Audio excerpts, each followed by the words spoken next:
La propaganda que vamos a ver enseguida, que van a ser la mayoría afiches, carteles y ese tipo de propaganda, nos vamos a dar cuenta que está enfocado más políticamente, socialmente, que no como lo que vimos ahorita de que era un producto específico, como el archivo que ustedes pudieron generar.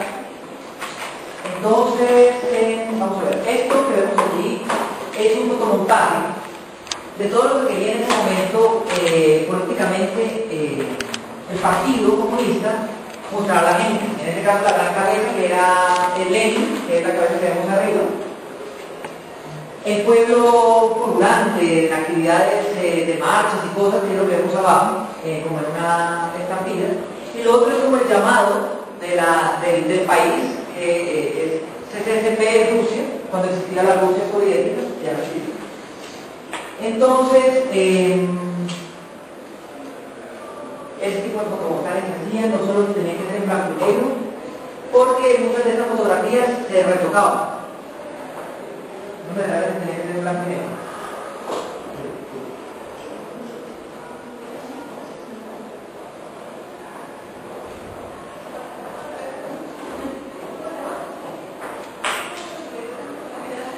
Los tipos de afiches donde vamos a ver que son muchos de esos que son muy provocativos, digamos la palabra, es como lo que podría suceder, digamos que este gran dragón, como lo vemos en la Alemania nazi, era el resto del mundo que está tratando de corromper o no dejar que surja la izquierda que se vivía en Rusia, el comunismo, digámoslo así. El comunismo en realidad solo existió en la cortina de hierro, lo que fue todos los países, Rusia es un país asiático, Cuba y Nicaragua como tal. De esos tres países solo, únicamente, exclusivamente Nicaragua fue el único que por voto popular eligió un presidente comunista. De resto han sido tomados en poder a la brava. Y Fidel Castro, y hay pues unas razones internas políticas que son de Rusia. Que sirva la propiedad de que el presidente de Nicaragua eligió como comunista es nuevamente el presidente que tiene actualmente.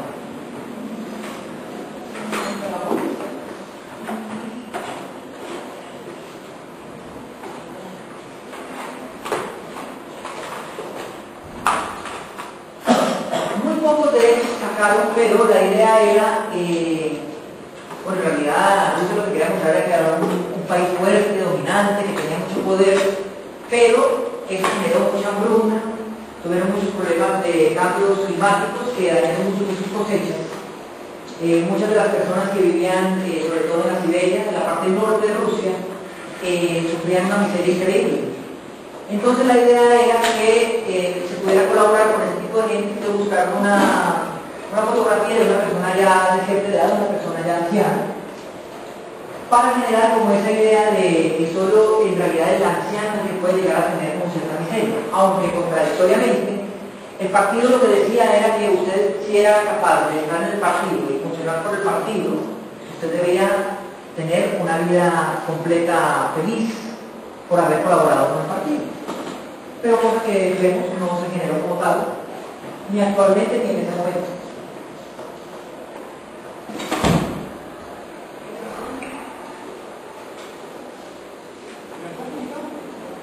Nuevamente como que si fuesen sátiras, vemos como el oligarca occidental, o sea, un inglés o un americano, dentro de lo que fue en ese momento la tercera reunión del Partido Político Internacional del Comunismo en la Unión Soviética.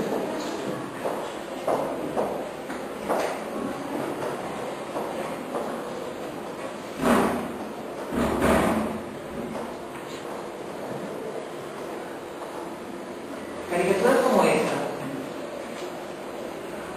fueron muy populares porque lo que se trató de hacer es que retomar, como se hacía antes de que existieran los afiches que vimos anteriormente y que vamos a ver después, ese tipo de caricaturas para hacer una fusión entre los pequeños cuentecitos que colocaban, como cuando leemos una historieta del periódico, y fusionarlo con la nueva técnica, que eran estos partidos para incentivar a la gente, para crearle el espíritu del pueblo. Entonces, esta es una caricatura de la época y vamos a ver cómo se empiezan a funcionar. Como estas. ¿Por qué toman eso? Era didácticamente, a la gente le gustaba verlo, era de fácil impresión, eran dibujos esquemáticos simplemente con 2 o 3 tintas, como ustedes ven a veces que en el periódico se corren. Entonces, además de que la escritura era casi manualizada, eran programas que se podía sacar de un día para otro. Estos diseñadores existían en ese momento fama de algunos que de una noche para otra tenían que sacar 50 tipos de anuncios diferentes. Recordemos que para esa época pues no había computadoras, no había cierto tipo de mecanismos, sino que tenían que acoplar a lo que existía en el mercado.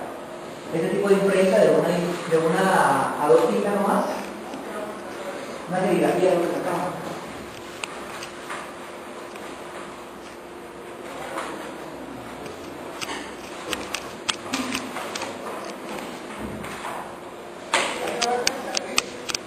Aunque vamos a ver que hay un vínculo entre el futurismo italiano y lo que ocurrió en Rusia, como se comenta en este tipo de futurismo también, es claramente identificable el uno con el otro por los tipos de caricaturas que se colocan y los tipos de dibujos. Dibujos muy planos, muy caricaturescos, pero sobre todo este tipo de dibujos es el que más vamos a ver, como que si fuera un recorte de un papel.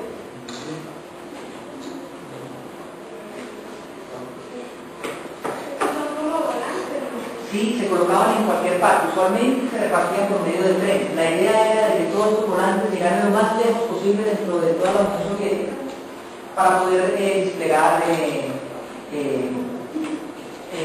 como el furor político que se necesitaba. Entonces las estaciones de tren eran usualmente donde se colocaban en un formato grande. Estamos hablando de que podrían ser tamaños de 3-4 metros de longitud, puestos en las estaciones.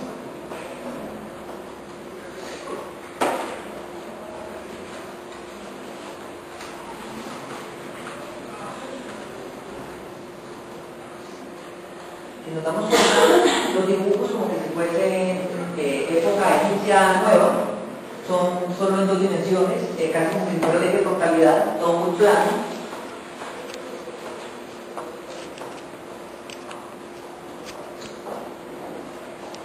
La impresión en palo seco, la mayoría de todos, que va a tener una de las características, digamos que fueron los precursores de las portadas modernas, de lo que conocemos actualmente como una portada moderna de una revista llamada México.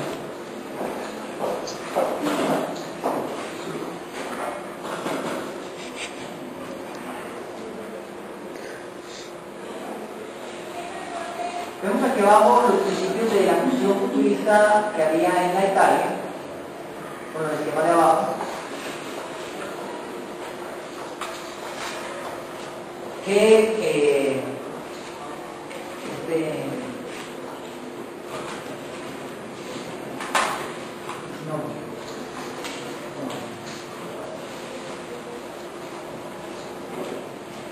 vemos que la letra se sigue continuando como que si fuera la de palo seco. Ese tipo de sistema futurista que habíamos visto ya en la Italia, que es como que si fuera cibernauta, en este caso en Rusia se llama cosmonautas, los americanos tienen los astronautas y los rusos tienen los cosmonautas. La idea era generar como ese nuevo empuje que tenía tecnológico la